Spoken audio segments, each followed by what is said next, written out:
ये आईपीएल के ऑक्शन में ये जो टीम वाले होते हैं, समझ में नहीं आता भाई इन्होंने क्या भांग खाई होती है। मतलब आप ऐसे ऐसे प्लेयर्स को देखेंगे जो आपको लगेगा कि यार ये प्लेयर जो था ये इसको डिजर्व करता था कि भाई इसको ज्यादा जो है अमाउंट मिलता है, लेकिन उसको क्या मिलता है, बेस प्राइस कभी कभार दे देते, नहीं तो कभी कभार यार वो प्लेयर जो है वो अनसोल्ड चला जाता है। लेकिन कोई ऐसे प्लेयर्स भी होते हैं जो आपको समझ में नहीं आता यार ये जो है इसको कैसे इतना अमाउंट मिल गया। अभी कल जो है ऑक्शन गुजरा, ऑक्शन में जो कैमरन ग्रीन को 25 करोड़ रुपया दिया गया है केकेआर की तरफ से। ये वही केकेआर है जो पिछले साल के ऑक्शन में ब्लंडर किया था इन लोगों ने।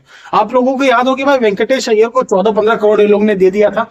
उसके बाद क्या हो गया, परफॉर्मेंस नहीं आई थी, एंड देन अगेन जो है इस सीजन में उन्होंने रिलीज कर दिया और 7 करोड़ में जाकर वो बिके हुए हैं। मतलब आप समझो उसकी वैल्यू जो है वेंकटेश अय्यर की वो एकदम हाफ हो गई। हाँ, लेकिन जो पहले अमाउंट लगाया था उसके पहले वाले सीजन में उन्होंने काफी अच्छी परफॉर्मेंस दी थी। अब बात करते हैं कैमरन ग्रीन की। कैमरन ग्रीन को 25 करोड़ रुपया थमा दिया गया है। कैमरन ग्रीन 2025 का आईपीएल नहीं खेले हैं, बैक की इंजरी के कारण 25 का आईपीएल मिस कर दिए, और 25 का आईपीएल मिस करने के बाद 2026 के आईपीएल में 25 करोड़ रुपया उनको मिला है, जो कि सबसे महंगे वो प्लेयर बन चुके हैं। अभी कैमरन ग्रीन जो है वो अच्छे ऑलराउंडर है, और एक ऑलराउंडर की ही तलाश थी केकेआर को, जैसे कि आप सभी को पता है, क्योंकि उन्होंने अंद्रे रसल को तो जो है वो रिटायरमेंट उनको दे दिया है। तो एक टीम की एक प्लेयर की जो है वो केकेआर को जरूरत थी, और अच्छा खासा पर्स में जो एक हैवी अमाउंट केकेआर ने रखा हुआ था, ठोक दिया भाई, 25 करोड़ रुपया दे दिया। इनका तो समझ में आता है, लेकिन मतीशा पति राणा को 18 करोड़ रुपया दिया है केकेआर ने। अभी मतीशा पति राणा जो सीएसके की तरफ से, सीएसके की जो पिछले साल की परफॉर्मेंस थी भाई वो सबने देखी है, कितनी घटिया परफॉर्मेंस चेन्नई सुपर किंग्स वाले की तरफ से आई थी। और मतीशा पति राणा को 10 मैच में से 11 या 12 विकेट उनके नाम पर है, और 18 करोड़ रुपए लेके गए भाई। मतलब आप एक बार सोचते रह जाओगे कि भाई ये प्लेयर जो है इतना अमाउंट इसको देने की जरूरत क्या थी। वो आपको जो है वो पिक्चर क्लियर नहीं है। ऐसे भी कितने सारे प्लेयर हैं जो डिजर्व करते रहे। अभी जैसे उनमें से दीपक हुड्डा हो गए, वो बेस प्राइस पे गए ऑलमोस्ट।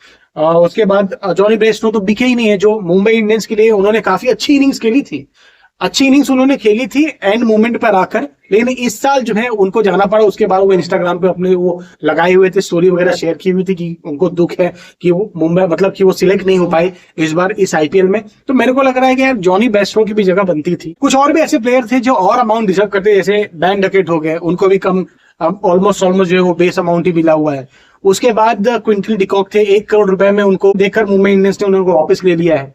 तो बहुत सारे ऐसे प्लेयर थे जो आपको देख के लगेगा कि यार ये लोग डिजर्व करते थे वो अमाउंट। अभी 2 प्लेयर्स का जो है बहुत ज्यादा नाम आ रहा है। बाकी पृथ्वी शॉ के साथ सॉलिड हुआ कि भाई उनकी परफॉर्मेंस जो थी वो अच्छा, उन्होंने परफॉर्मेंस दिया था ओवरऑल पूरे साल डोमेस्टिक में, और उनको जो है फाइनली जो है दिल्ली कैपिटल्स ने वापस अपने घर पे बुला लिया है।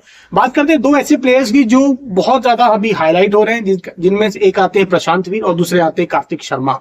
भाई ये जो दोनों प्लेयर हैं वो सीएसके ने इन लोगों को बाई किया हुआ है, और आप उसमें समझ में आता है कि भाई सीएसके ने इनको क्यों बाई किया हुआ है।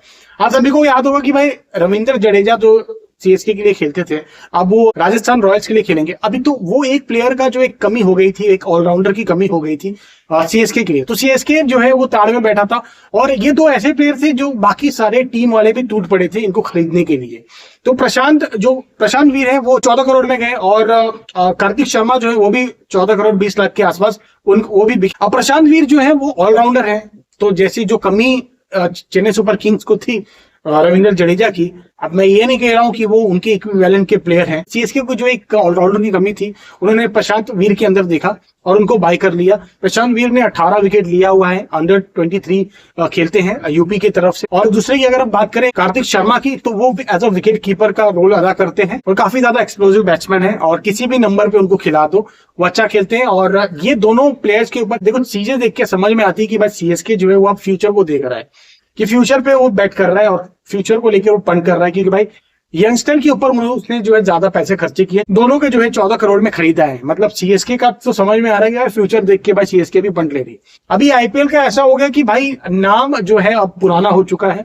अगर आपका नाम है तो उसका कोई वैल्यू नहीं रही है। अब जो है आईपीएल की टीम बन रही है वो परफॉर्मेंस और एज को लेकर सबसे ज्यादा बन रही है।